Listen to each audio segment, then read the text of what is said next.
सुप्रभातम।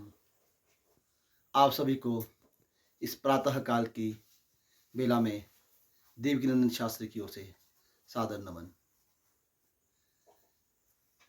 दो श्लोक और प्रातः स्मरण के ये जो पहले दो श्लोक है, जो कोई अपने घर में इनको सुनता है और करता है, उनके घर में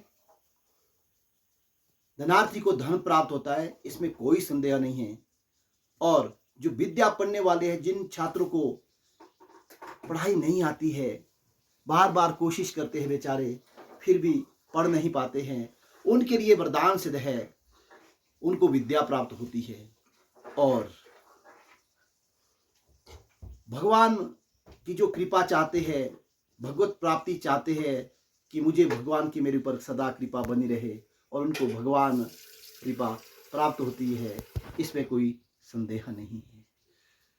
कहते हैं कि अपना हाथ ये जगन्नाथ, अर्थात अपना हाथ में सब कुछ है। इसी हाथ में जो है पूरे के पूरे भगवान जी रहते हैं। ये कर है, ये कर का आगे वाला भाग, ये इस हाथ को बोलते हैं कर।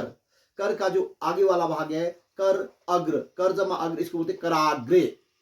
वसते लक्ष्मी, यहाँ के आगे जो है, हमारे इस हाथ के आगे जो है लक्ष्मी का वास रहता है। कर मध्य, जो कर का मध्य है, इसमें सरस्वती जो विद्या की देवी है, जो विद्या देने वाली है, या रहती है। जो विद्यार्थी प्रातः काल हाथों के दर्शन करता है, उसे विद्या प्राप्त होती है।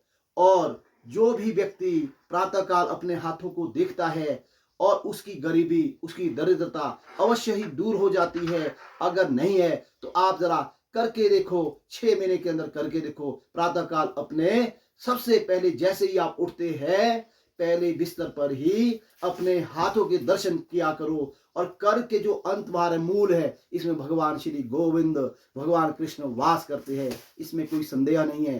पूरी श्रद्धा के साथ इसका जो श्लोक हमारे शास्त्रों में बना है वो इस प्रकार से है। पहले आप अपने हाथों को अपनी ओर मोड़िए, शीशा बनाइए, और अपने हाथों को सबसे पहले ऊपर देखिए। यहाँ पर जो है कराग्रे वसते लक्ष्मी, इस हाथ के आगे जहां लक्ष्मी रहती है, और दर्शन कीजिए लक्ष्मी माता के।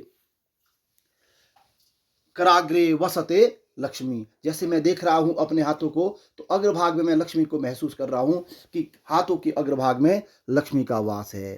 कर मध्य सरस्वती, कर के बीच में जो है, मध्य में है, हाथ के बीच में सरस्वती माता का दर्शन करो।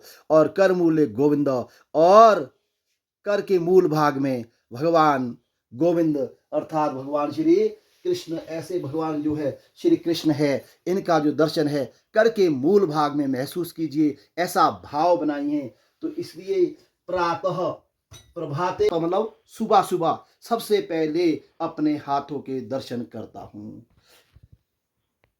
इसलिए सबसे पहले ये श्लोक है, मैं एक साथ बोल रहा हूं।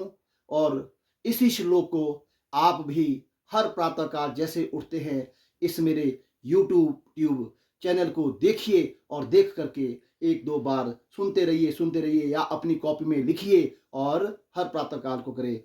कराग्रे वसते लक्ष्मी, कर मध्य सरस्वती, कर मूले तु गोविंद, प्रभाते कर दर्शनम। तो कर के दर्शन करने हैं। लेकिन आज के इस आधुनिकता के समय में जो है, प्रातः काल में हमारे पास सबसे पहले क्या है, बैड टी। बैड टी नहीं, वो बैड टी है। जो हम प्रातः काल कप दर्शन हम करते हैं, प्रातः काल कप के दर्शन हमारी पत्नी जो है जब चाय ले आती है बेड पर, तो हम कराग्रे वसते लक्ष्मी ये छोड़ करके क्या बोलते हैं, प्रातः कप दर्शन। तो कप दर्शन नहीं करना है, प्रातः सबसे पहले अपने कर दर्शन करने हैं, अपने हाथों को देखना है। और अपने हाथों के देखने से ये अवश्य बात है, निर्धन को धन की प्राप्ति होती है, विद्यार्थी को विद्या की प्राप्ति होती है, और जो कोई भगवत प्रेमी है, जो ईश्वर की दर्शन करना चाहते हैं, अवश्य ही प्रातः काल के इस अच्छी शुरुआत से ईश्वर के दर्शन होंगे। और पूरे का पूरा जो दिन है आपका प्रभात सुप्रभात में बदल जाएगी। तो आज का ये जो व्लॉग्स है ये प्रातः काल के केवल मात्र पहले श्लोक के बारे में आपको कहा है। तो मेरा आपसे सभी से निवेदन है जो मेरे इस चैनल को देख रहे हैं, और इस प्रातः काल के पहले श्लोक का जो है आप कल से ही अगर दर्शन करते हैं, प्रारंभ करते हैं, और अवश्य ही 6 महीने के अंदर आपकी सारे दुख, दरिद्रता, संकट दूर हो जाएंगे और आपके घर में अवश्य ही धन की देवी लक्ष्मी का वास रहेगा, और आपके घर में खून पसीने की बहुत सुंदर जो है कमाई आएगी, और आपके घर में नाना प्रकार की विद्या विद्यार्थी को प्राप्त होगी, और आपके घर में मेरे भगवान श्री कृष्ण की कृपा अवश्य ही प्राप्त होगी। तो यदि आपको ये प्रातः स्मरण का जो पहला श्लोक पसंद आया हो तो कृपया मेरे इस चैनल को लाइक कीजिए, शेयर कीजिए और सब्सक्राइब करना ना भूलिए। धन्यवाद। नमस्कार।